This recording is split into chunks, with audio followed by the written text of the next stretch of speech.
at the end of the seminar, the Smartcast. We use those to, we're doing more and more commercial lines things now, and we want to use those to perfect our product for you. It's all about you guys, so make sure that you give us as positive advice and as good advice as we possibly can. And with that, Frank Goodwin, I'd like to introduce you to our Smartcast audience, and I'll give it to you right now. Good morning, folks, and welcome to, you said it was warm there. It's not warm here. It's cold. But anyhow, this morning we're going to discuss basically what do companies need to do to comply with OSHA. What's the basic things? Now, keep in mind that this is very basic material. Each plant, each business, each office is different, and there could be different things that apply. So we'll try to be as generic and broad as we can.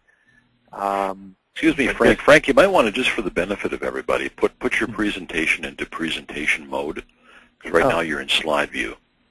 Okay, and okay, how am I doing that here? Okay, go back on the left-hand side and click on the very first slide. Yeah. Okay. And then kind of go down that scroll bar. Yeah. See on the upper right-hand corner of your slide, there's a little box there, right above it. Up here? There you go. Click on that. Yep. Okay. Now I see it. Okay, there you go. Okay, now you're in good shape, buddy. Okay. Sorry about that. That's all right. You know, you mentioned that I've been around the block a few times. That's many times, and I'm somewhat technology challenged on some of these things. But anyway, let's move ahead here then. The agenda is why was OSHA created, and then who must comply, what are the regulations, and what must employers do to comply. We'll really make number 4, the what must employers do to comply, the main thing we talked about today. The first thing is why was OSHA created, and you know, way back many years ago, some of you remember that the shirt waist fire took place in New York, where 100 and some odd girls were killed making shirts, and that was really the beginning, and that was in the 20s. And but later on, President Nixon, followed by Johnson, followed Johnson and made the OSHA Act come into being.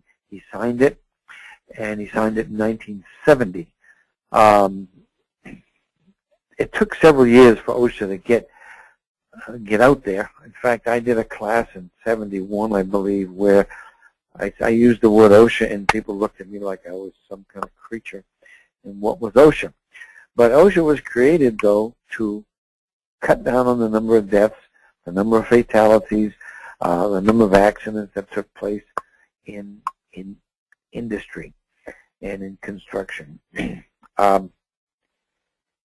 Even though we look at it as being kind of a nuisance, and even though some of us might say, gee, OSHA is a bad thing, or it's a pain, it's cited us before, it has done a good job. Fatalities are down since 1970, more than 65, 62%. Accident rates are down roughly the same. And so has it been successful? Yes. Can it be a pain in the neck? Yes.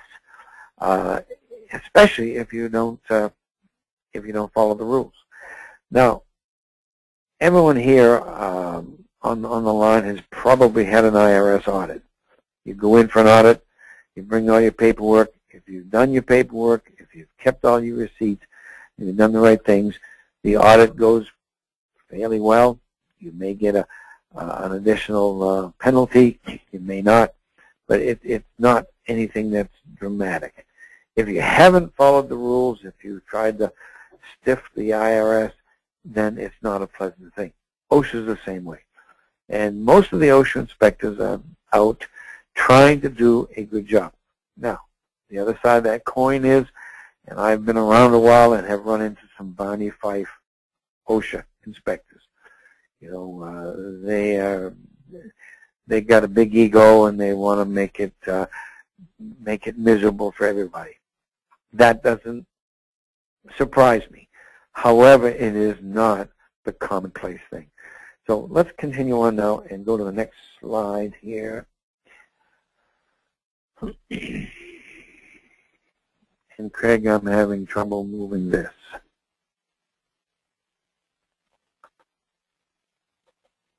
And why was it created? We already mentioned that. Let's move on here to the next one. When employees stay safe and healthy is what OSHA tries to do. Now, you all pay workers' comp. And OSHA and its rules can reduce workers' compensation costs. We all are familiar with how much it costs to keep our workers safe and how much it costs to pay the doctor's bills when they're not. Companies are rated on their insurance by what's called the MOD rate. And that is a rate established by the federal authorities where number one is the average. So if you're on a sick code, you build transformers, we'll say, and you're in a metalworking sick code, then number one is your average. If you are rated at 1.8 or 1.5 because of your accident rates, then your insurance is going to be substantially higher. If you're rated at 0.7, that means you're doing a better job than average, then guess what? Your rates will go down. I've been involved with companies that have been able to reduce their rates by, hundreds of thousands of dollars in a year, simply because they had a good safety program. They reduced their accidents. And of course, reducing accidents in the plant reduces product problems, faulty products, and it increases productivity. It reduces the retraining time. When someone gets hurt, you got to put someone else in the slot. It does a lot of things more than just if a man cuts his finger and it costs so much for a stitch. There's all kinds of things that enter into that picture. And then I mentioned these, but OSHA does have inspectors. We know that. They got over 40,000 at this point, and they've issued, they issue probably this year well over 100,000 citations if you count the state OSHA inspectors in there. But they have three main functions, and that's enforcement, they have assistance, and they have cooperation. Now, enforcement is the guys we don't want to see. Assistance is the outreach and training to employees, and then cooperation is, of course, they have all kinds of voluntary programs, the VPP program, the SHARP program, that you can become part of. Now, I like to look at the assistance. They have the compliance consultants that will come to your plant. For instance, you walk into your plant, you look around, and you see violations, you see things that are a problem, and you think, boy, if OSHA came in here, we'd be fine. Now, if you call the consultation services of OSHA, they will come out to your plant. Now, most people who, I'm not going to call OSHA to come in and look me over. That's not the thing I want to do. But you know what? These guys are pretty good. And they'll come in. They'll send usually two people in, and they'll first meet with you. They'll give you a written agreement that they're going to inspect your plant, wall to wall. They're going to write down everything that's wrong. They're going to give you a list of everything to fix and how to fix it. But in the meantime, you will not be inspected or cited by any OSHA inspector, which is that's a great thing, because if you've got a lot of things wrong, you don't want them inspecting you. Now, I had a personal experience with one plant that had 89 serious violations that the inspectors picked up on. They gave us that written agreement. It took the company a year and 3 or 4 months to get them all fixed. But in that meantime, there were no inspections. no citations, no penalties. And so you wind up with getting everything fixed. Now, the other side of the coin is you do have to fix it. And you do have a time limit. You have to respond every 30 days with where you are and how far you've come on fixing the things that are wrong. But it's a good cooperative program, and you don't want to be frightened or scared of it bringing them into your plan. OSHA promotes workplace safety and health by, implementing new programs, cooperative programs. We don't need to take time to go through all of this, but the last one, supporting the OSHA consultation program, is one of my favorites after 40 years. Now, who must comply? Basically, if you got any employees, you got to comply. If you're a carpenter and you work all by yourself, you're a businessman that works out of his home and you work all by yourself, you don't have to worry about OSHA. If you have one employee or more, there are certain things you'll have to be in compliance with. It really takes effect when you get 11 employees or more. That's when you really have to start towing the line and watching what OSHA needs, watch what they want, and you can be inspected. There are 22 states, I believe, that have their own OSHA programs. Another 4 have a partial OSHA program, so it makes 26 altogether, where the state program will actually supersede the federal program, but the state programs must at least have the rules and regulations as stiff as the federal program or more. California, Cal OSHA, is known to be tougher than the feds. They are in some ways, but frankly, most of the state programs are just duplicates of the feds, and they, they're pretty much the same. So you can abide by that. We in Virginia have a very good OSHA program, and they tend to work with us quite well. Then let's move on to approved state plans. We mentioned that. And then what are the OSHA regulations?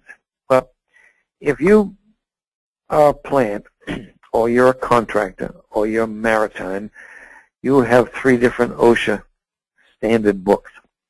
You have 1910 is general industry, 1926 is the construction. Those are the 2 key ones. Maritime tends to be a little less because, frankly, the whole middle of the country doesn't have much maritime. But the OSHA regulations are something you need to be familiar with. You can go out and buy the book, and I have for instance, the general industry book. I nicknamed it the White Whale because it's bigger than any state phone book, city phone book I've been in, and it happens to have a white cover.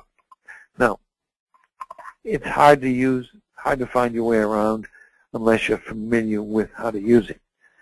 Now, the other side of the coin is for all you computer folks, it's all online, and it's a whole lot easier.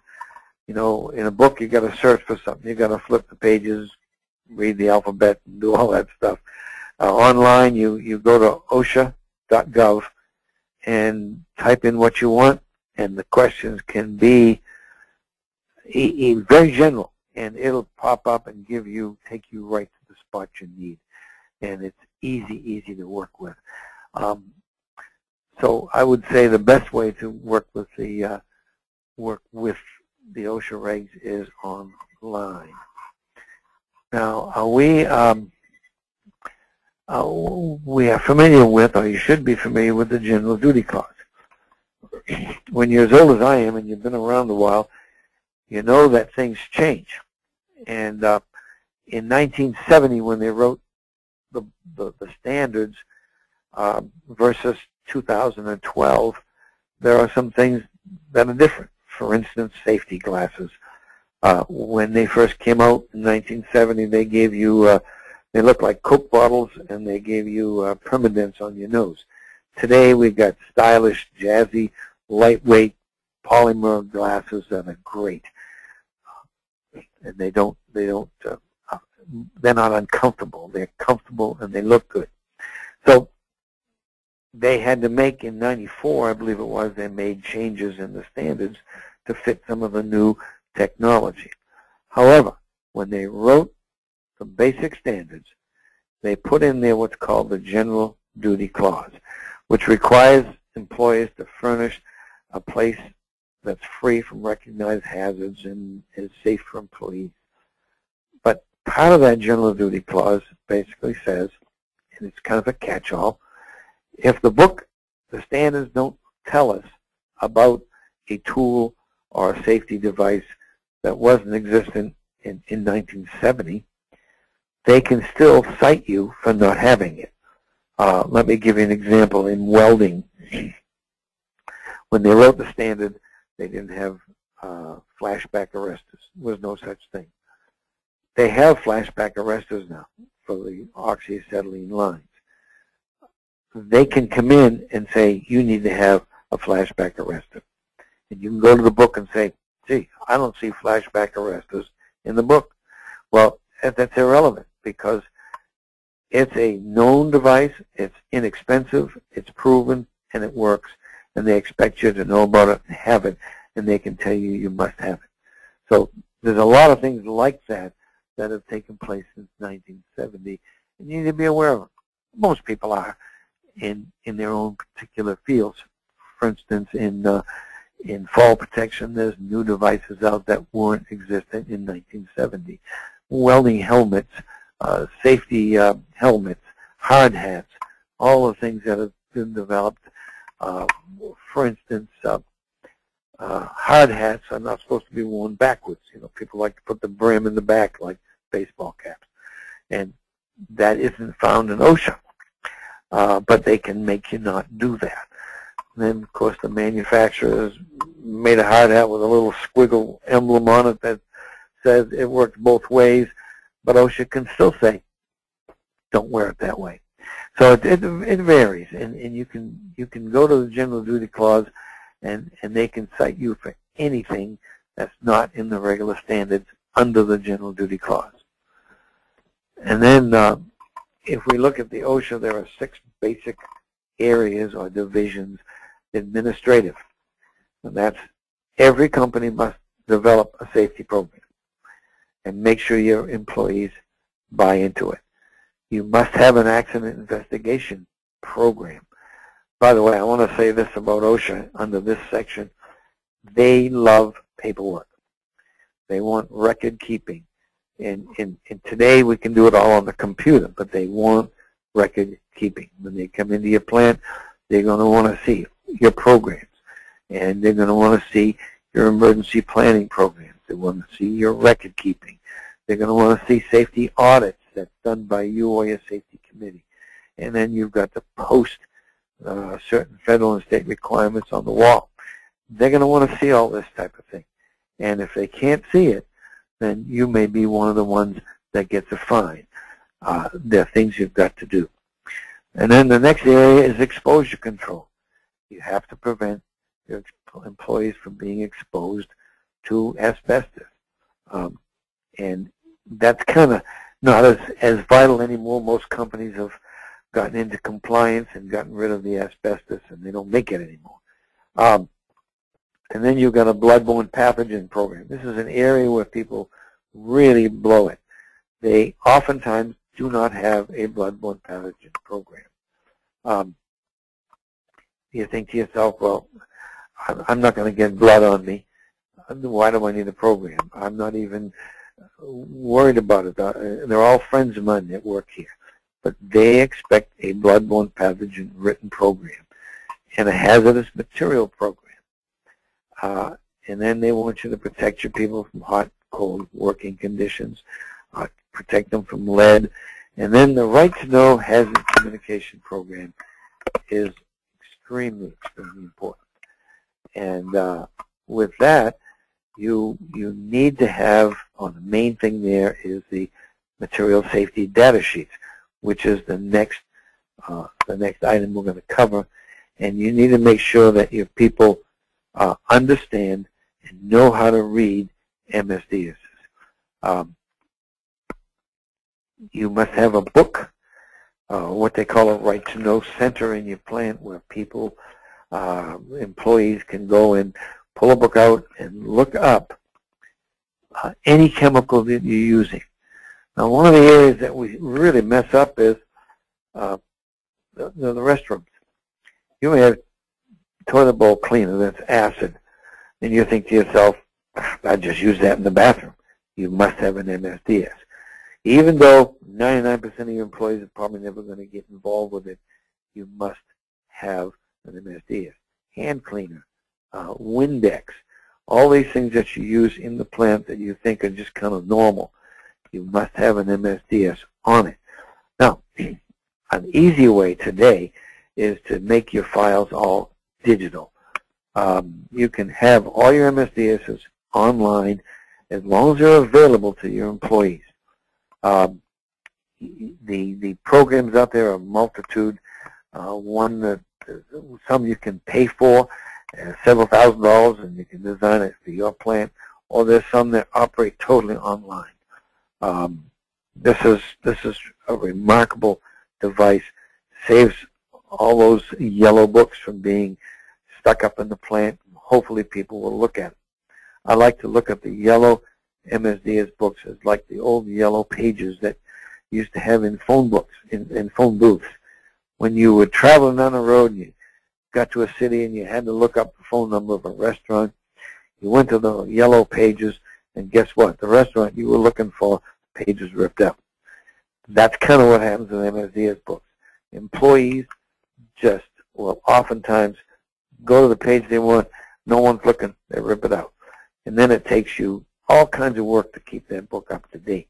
Because if OSHA comes in and finds a product in the plant and you don't have the MSDS, you're the one that gets cited.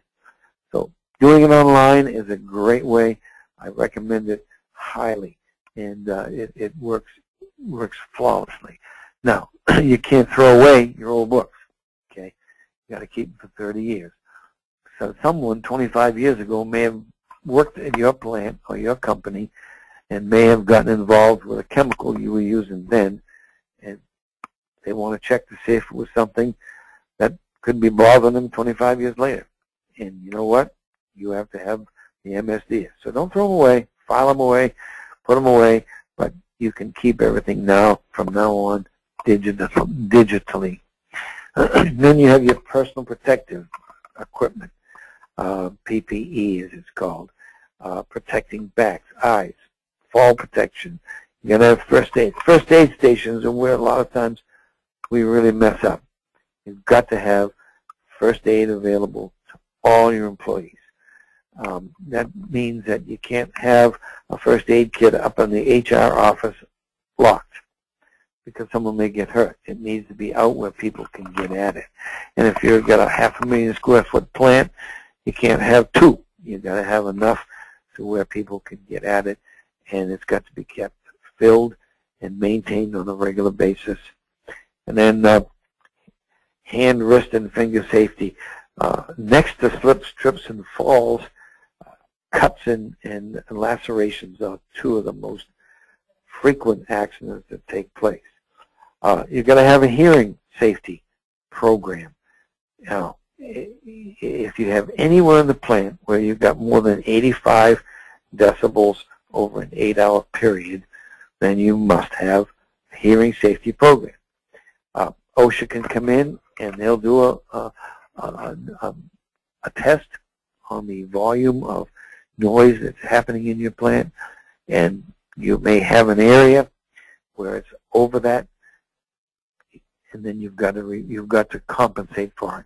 You either have to engineer the noise down by putting mufflers on equipment, or tightening up equipment, or changing equipment, or giving the people hearing protection to wear.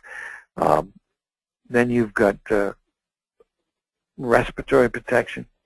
This is an area where companies also get fined often because they do not have a respiratory program. Now, you can't just say, okay, there's some smell in this area, or there's some fumes in this area, I'm going to give an employee a respirator. Here you go, just put it on. You can't do that.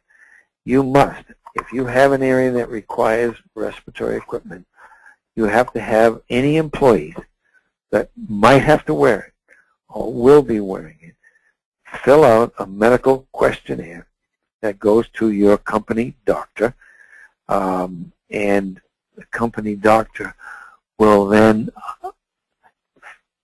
go through the questionnaire, analyze it, and know whether they can wear a respirator or not. If he has any questions on that questionnaire, he's got to call them in, and you've got to do a physical on. Usually the physical is just a breathing test to make sure that they have enough breath to wear a respirator.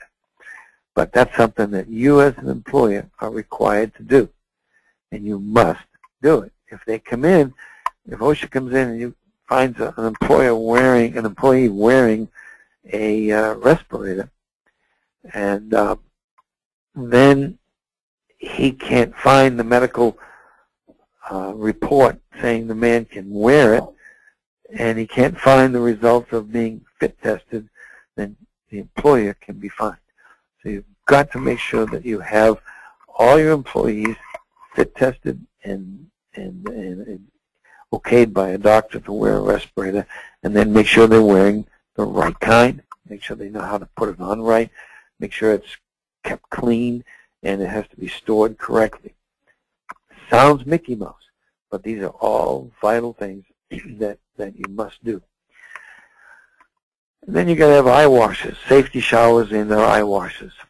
I've been in plants that you go in and they got this eye wash station that you wouldn't want to wash your hands in it. It's so cruddy. It's been sitting out, it's gotten dust and dirt all over it, and we expect people to go up there and put their eyes down on it and use it. You can't do that. They got to be kept clean and sanitary. One of the things that we have today is portable ones, just mount on the wall, and you fill them every 6 months with clean water, and they have a 15-minute supply, and they're not plumbed. They're covered over, and they can be maintained much easier than built-in eye wash stations. Again, that depends on your business and what you do in your plant. The next area is facility safety. Now, a lot of plants have confined spaces. A lot of even construction jobs have got confined spaces. You've got trenches that are considered confined spaces. You've got culverts that are considered confined spaces. You've got basements. You've got storage areas. All these things, and you must have a confined space program. You got to have training. You got to have a rescue and retrieval system set up, and you know, some plants may only have one, and that doesn't matter. If you've only got one, then you have to have a rescue retrieval program set up. Then you've got to have a permit for those. Every time someone goes into a confined space, they have to fill out a permit. Before you fill the permit out, or in order to fill the permit out, you've got to do an air test, air quality test. And you need to check for oxygen levels, certain gas levels, and you can get monitors that will check for up to 4 or 5 different gases and fumes. And that you must do. And you must keep all the permits, and you must have them available for OSHA to come in and look at in case they do an inspection. This is something that protects the employees.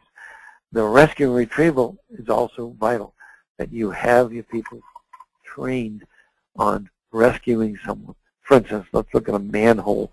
Someone goes down into a manhole and collapses because of, say, lack of oxygen. The person up top who's watching, who's there to help, looks down and sees his buddy, the bottom of the manhole, collapse. First inclination is to climb down the ladder and get him out.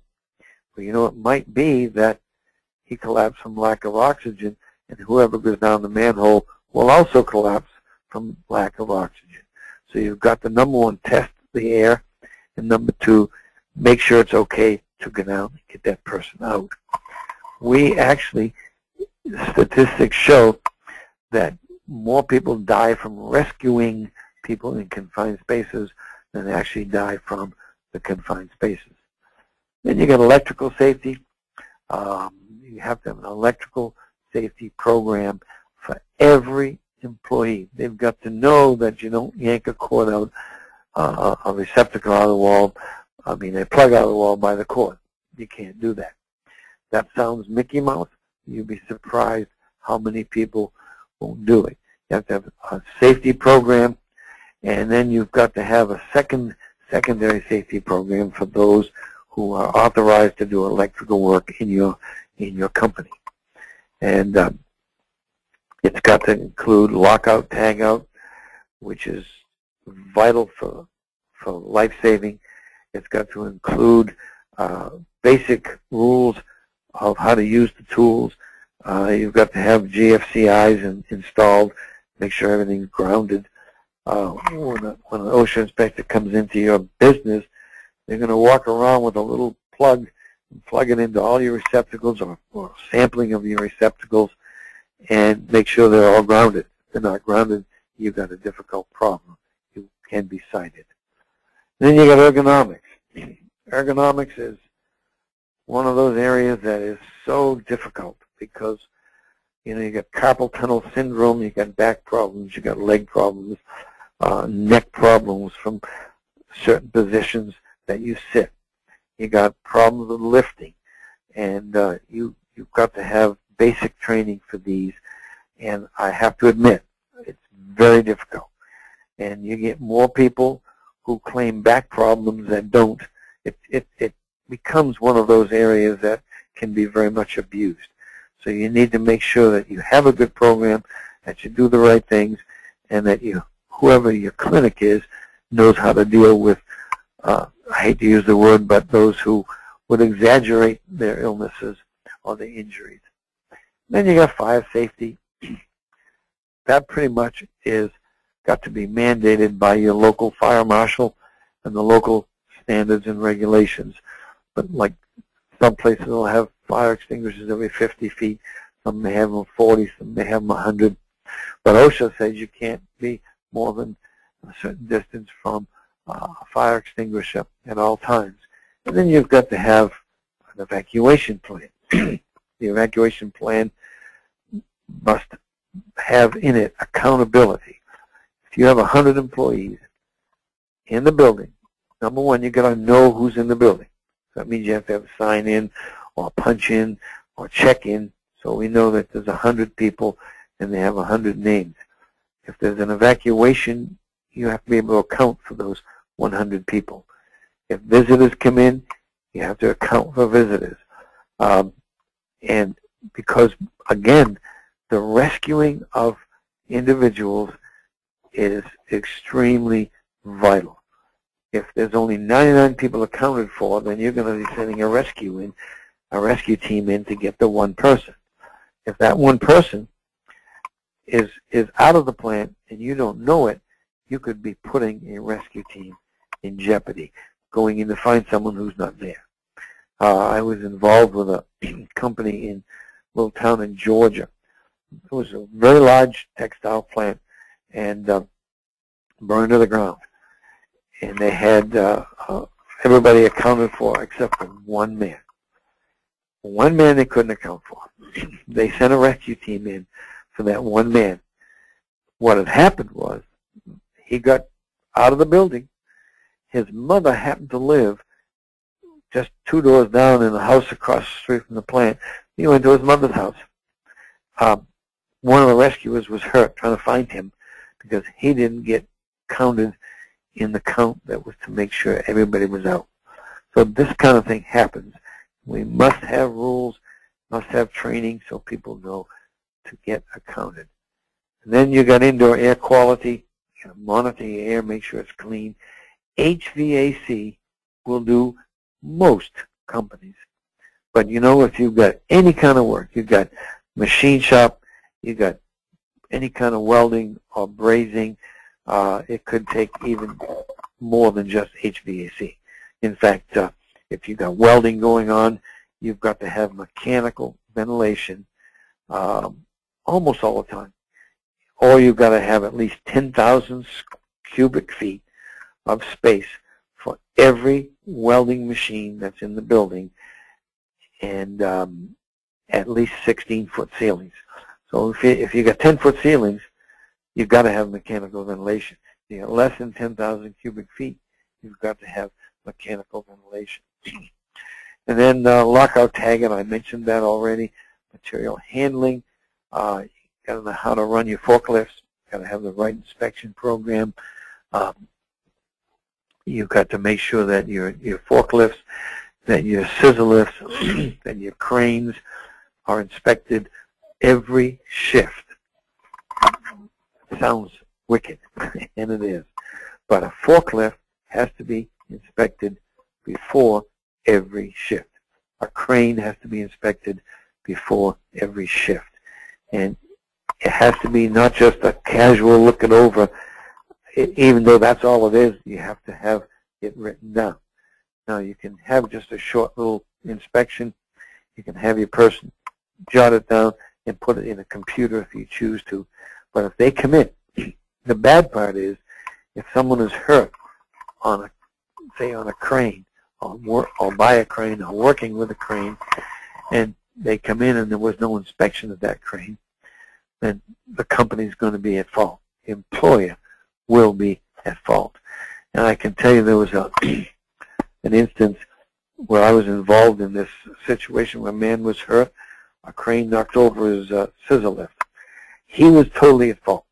He had not locked it, tagged out the crane. However, on the OSHA inspection and on the insurance inspection, even the manufacturer of the crane, which was 30 years old, was called into court. I mean, they will go all out to blame it on something besides the operator or besides the electrician or whoever was at fault. So we've got to make sure that you have written inspection records on forklifts, cranes, scissor lifts, and that type of thing. And then the office safety, you have to have a plan in place. You have to have basic rules for ergonomics. Make sure you have basic rules for evacuation. And then slips, trips, and falls. That is, by the way, the key, most common accident that takes place in industry today. Slips, trips, and falls. Both construction and general industry. So you need to make sure that surfaces don't have trash on them, don't have oil, don't have water. If there's water on them, you put one of those little tri-plugs out to make sure people know it. Then tools and equipment. One of the things they mention here is compressed gases. Do employees know and understand about compressed gases? If anyone, if they're welders, they've got to have training. If they work in a lab and there's compressed gases, they've got to have training. If they're working in a shop that has, for instance, a transformer manufacturer might inject nitrogen into transformers, any type of compressed gases, you've got to have people have basic training on them. And you got to make sure that the cylinders, both stored in the correct way and used in the correct way. And even if they're empty or full, they, number one, they have to be marked empty if they're empty. But every cylinder that has a safety cap, if it's not mounted on the machine that's being used on, it must have the cap on it. People say it's empty. What's the difference? Doesn't matter. Every one of them must have the safety cap on. When they're being used, they must be chained or secured in place. So we've got to make sure that your people know this and that they are aware of the rules that will keep them safe. Then computer safety. You know, do you have protective measures with computers? Are people sitting correctly? Do they have the right kind of mouse? Do they have the right kind of mouse pad? Are they plugged in right? If you look under their desk, does it look like a spider web of cables and plugs? That's the most common thing that you need to deal with. And then, as I mentioned, cranes. You can have a crane safety program, which includes the daily inspections, the by shift inspections, and by the way, on cranes, you must have an annual inspection by an outside company that does crane inspections. Driving safety. Do you have trucks? Do you have company cars, company automobiles? Do you have people trained in defensive driving? Then forklift safety. And again, cranes and forklifts are the two areas where people need training. If OSHA comes in and stops a forklift and says to the driver, I want to see your operating permit, and he looks at him like a deer with the headlights on, you can be cited. Every operator of a forklift must have an operator's permit. Cranes, you don't have a permit, but you need to have training, and they need to be able to verify the training. But the forklifts, they've got to have the permit on them when they're driving the forklift. And then hand and power tool safety. Have employees been trained? Again, it sounds simple. You pick up a drill, you drill a hole. But you need to show them how to use them correctly. You need to show them that you don't carry them by the cords. You need to show them that you don't put your finger on the trigger when you're moving it around. You've got to always give them basic training. Ladder safety. Do they use the correct ladder? Are they using aluminum ladders to do electrical work? Not good. Are they standing on the top rung of a ladder? Are they leaving 3 feet extended above when you put an extension ladder up against the wall? All these things, if OSHA comes in and sees any of these things, you can be cited and fined. And machine guarding. I'll tell you, if an OSHA inspector comes in and they walk around, everybody's got a little grinding wheel someplace on a bench. They use it for sharpening all kinds of various tools. And the little guard at the bottom, the guard that goes between the wheel and the tool you're sharpening, cannot have more than 1/8 inch gap, period. And that's one of the things they will head for those like radar. And if those aren't kept within 1/8 of an inch of the wheel, then you can be cited. Now that also means, sometimes a grinding wheel will get angled and get one side worn down more than the other. The 1/8 of an inch has got to be from the furthest distance, not from the closest. And sometimes a wheel that is worn the wrong way, you got to take it off simply because you can't maintain that 1/8 of an inch. So be cautious of that on your machine guarding. And then you've got to have machine guards on big metal presses, machine guards to keep people out of areas they don't belong in. You've got to have guards to protect operators. If you're a textile plant, just any kind of plant that has machines, a radial arm saw has machine guards. Don't remove the guard. A table saw has a guard. Don't remove the guard. People like to take them off. They think it's in the way. Well, you know that you can take it off and maybe nobody gets hurt. But if OSHA comes in, your pocketbook's going to be hurt because they're going to fine you. And then rigging safety. Whether you rig for an overhead crane or whatever you're lifting, you've got to have basic rigging safety. And they've got to be trained on how to run the slings. And then scaffolding safety. Contractors, outside house, people who build homes and houses are very, very prone to these inspections. When the OSHA inspector is driving by, he could see a violation and he can actually stop and come in and cite you for a problem. You've got to have toe stops. You've got to have guards. You've got to wear fall protection. There's got to be certain distances. Just a lot of things in scaffolding. It's got to be erected by a competent person. And what's a competent person? You know, that's an area that OSHA has a lot written on, but it's very difficult sometimes to interpret. And then welding safety. This area is one of the most important safety areas to worry about, because you have burns, you have cuts, you have abrasions, you have fumes, you have smoke, you have fire. You've got things like hexavalent chrome in welding, which is on OSHA's big hit list. So you've got a lot of things with welding that you need to have training on.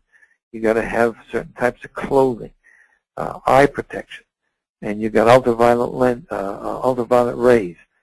You've got things such as cataracts and skin cancer can be caused when you're not wearing the right protection. So welding safety is one of those major areas that you need to worry about. And always make sure your people are trained in those things. And then you got the behavior and attitude. You know, I like to think of plants as having a safety culture, a culture of safety. People understand safety is important. I don't mean just management. I'm talking about the everyday employee, right down to the lady who cleans the bathrooms. If you have an inside crew to do that, they've got to know safety is an attitude. It's a culture. Then within that, you've got conflict resolution. How do you deal with that? Drug and alcohol abuse. You know, I had to set up a drug program for a plant several years ago, and I'm telling you what, man, after I had set the program up, and after we did some of the first few drug tests, I was sitting in a traffic jam looking around me thinking, how many of these people are on drugs or alcohol around me driving? It was very enlightening because so many people use drugs and drink on the job, and we don't pay attention to it. And then your fitness and wellness and harassment. You've got to realize that people can't make jokes anymore. People can't kid anymore. Harassment is a huge thing. And you can't have sexual harassment, racial. You can't have age discrimination, age harassment. You can't have any of these things, and because someone's going to call you to task, and someone will be looking for making a buck on your company. And then safety, housekeeping, just keeping it clean is a big thing. And then, of course, safety orientations. When you hire someone new, put them through a safety orientation. If a contractor comes in to do work in your plant or on your site, put them through a safety orientation. Here's what we expect in our facility. Here's what we expect on our job site, and you need to abide by those rules. The company may say, well, we have our own safety program. Guess what? Yours supersedes it. And then workplace stress and workplace violence. This is an area where, you know, anymore you pick up the paper and who knows, someone's going to come in and shoot a guy on the job because he took his girlfriend, or who knows, he got fired. He didn't like the raise he didn't get. All of these things we've got to make sure that we address them ahead of time. And how do you handle it? You know, and getting back up to the drug thing. What do you do with a person who's doing drugs? You have to have it written down, and then you have to follow it. And all of these things have got to be handled consistently. If you're going to fire someone from workplace violence, you're going to fire them for drug and alcohol abuse, you're going to fire them for harassment, it has to be uniform. It has to be, you fire anyone who does it. Not just, well, this guy, he's been around a long time, we're going to give him a break. You've got to have a policy. Maybe it's a write-up, maybe it's a day suspension, and then maybe it's termination. But you can't deviate from that, or you're going to wind up in court, and you don't need that. And then, what must we do? You know, basically, obey the rules. If your mother told you and your dad told you to come home at 11 o'clock at night and you didn't, you got to obey the rules. It's the same thing here. You've got to comply with OSHA's regulations. And monitor your workplace. Make sure that people are keeping it clean. Make sure the tools and equipment are maintained.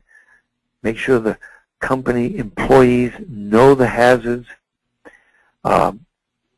Maintain safe operating procedures. Provide medical exams when required. And there are a number of areas I mentioned. The respiratory is one that's vital. If you have EMT workers, for instance, or first aid responders in your plant, make sure they're trained.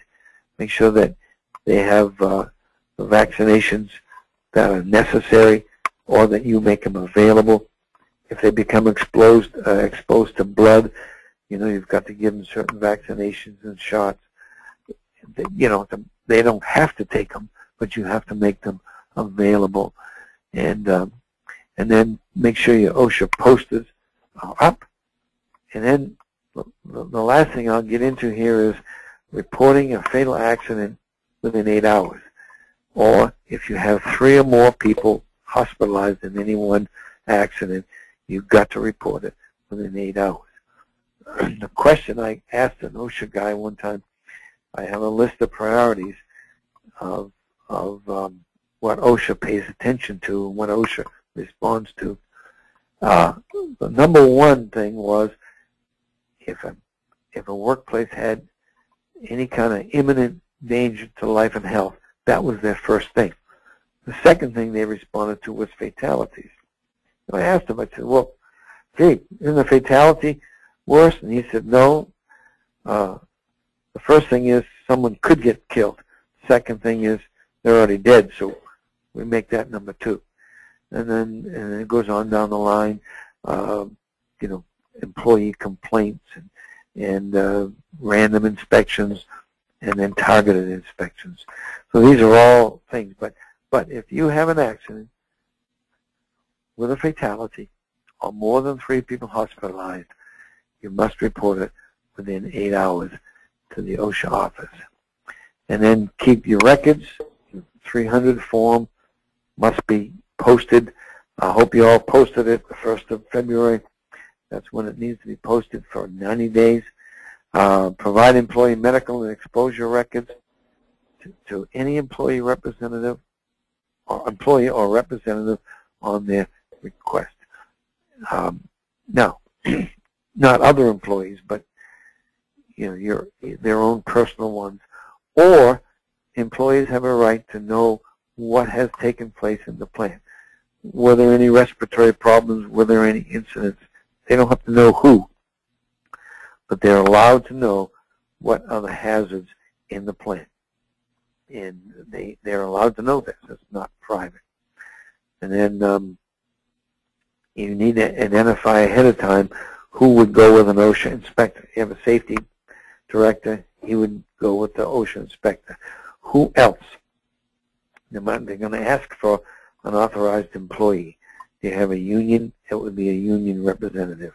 Do you have a safety committee? It would be one of the safety committee representatives.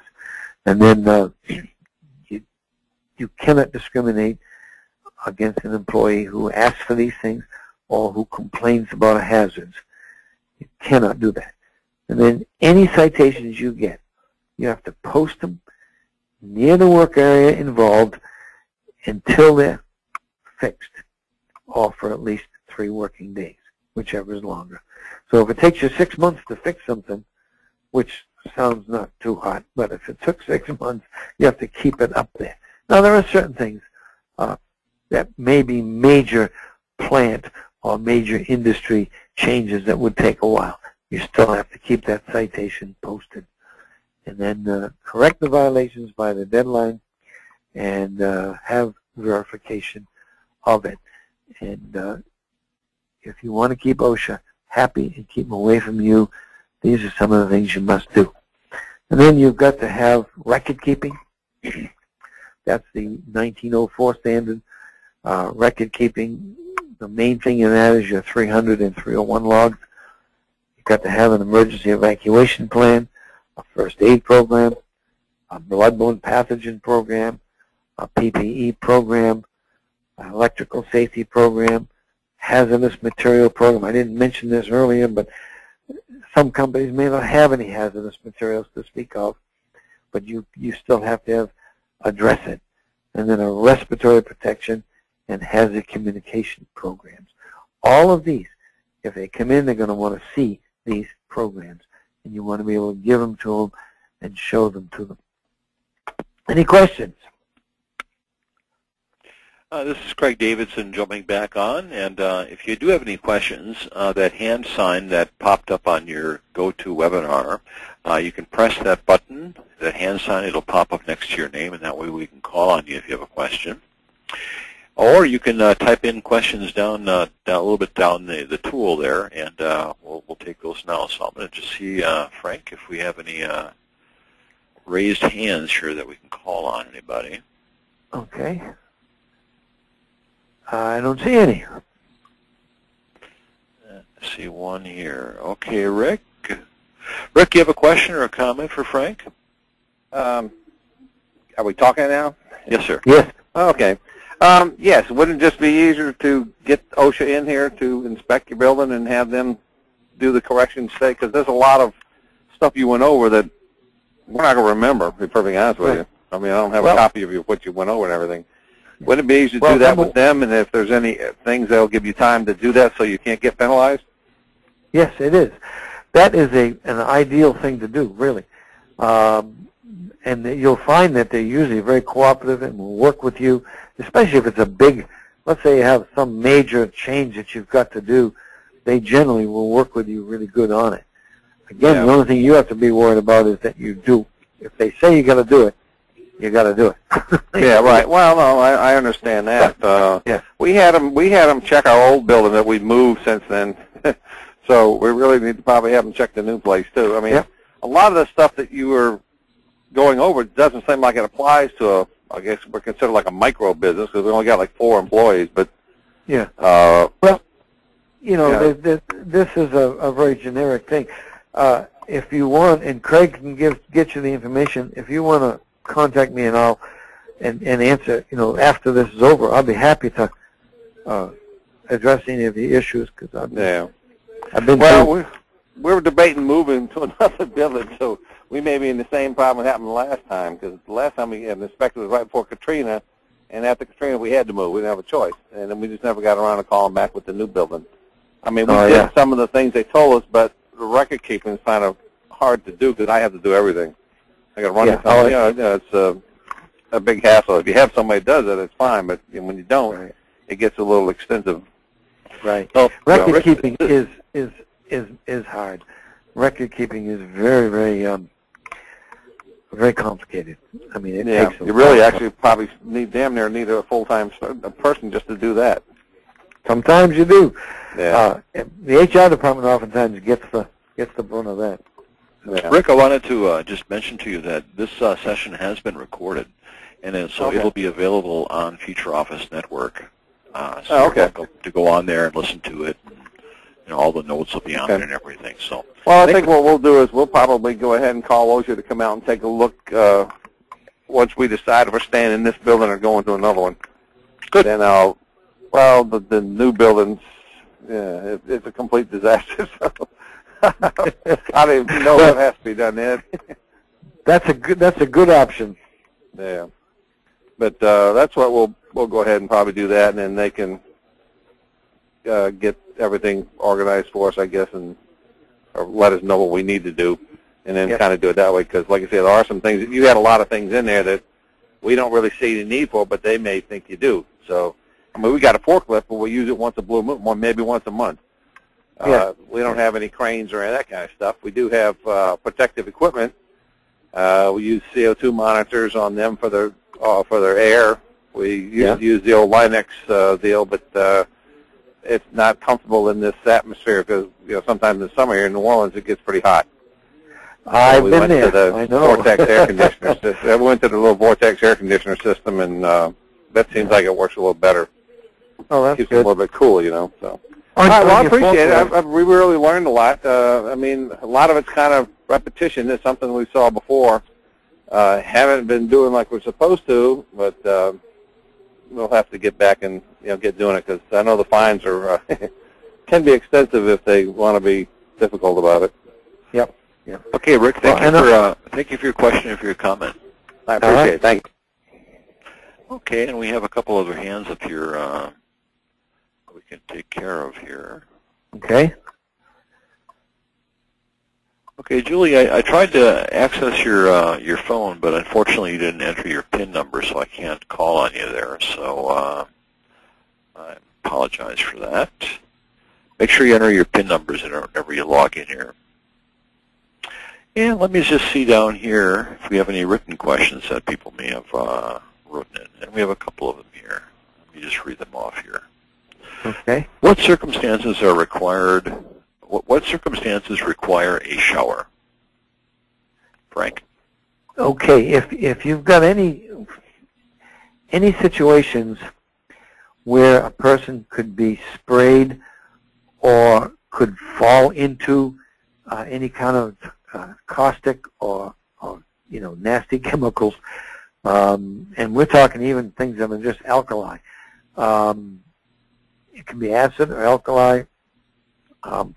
Anything where they would need to get it off their skin. And showers are not as vital as eye washes, but if there's a chance that someone could be sprayed, for instance, there's a high pressure line with a hydraulic fluid running through it, it may be something they would have to have a shower, or a high pressure line with even a cleaner that could be affected on the skin. A lot of cleaners are okay when you wear rubber gloves, but if you get them sprayed all over you, it could be a problem. So those are the kind of places you'd need a shower. Now, showers can be delayed a little bit, and you can get a person to a shower. Eye washes need to be a lot more common, a lot nearer, and more of them in a plant. All right.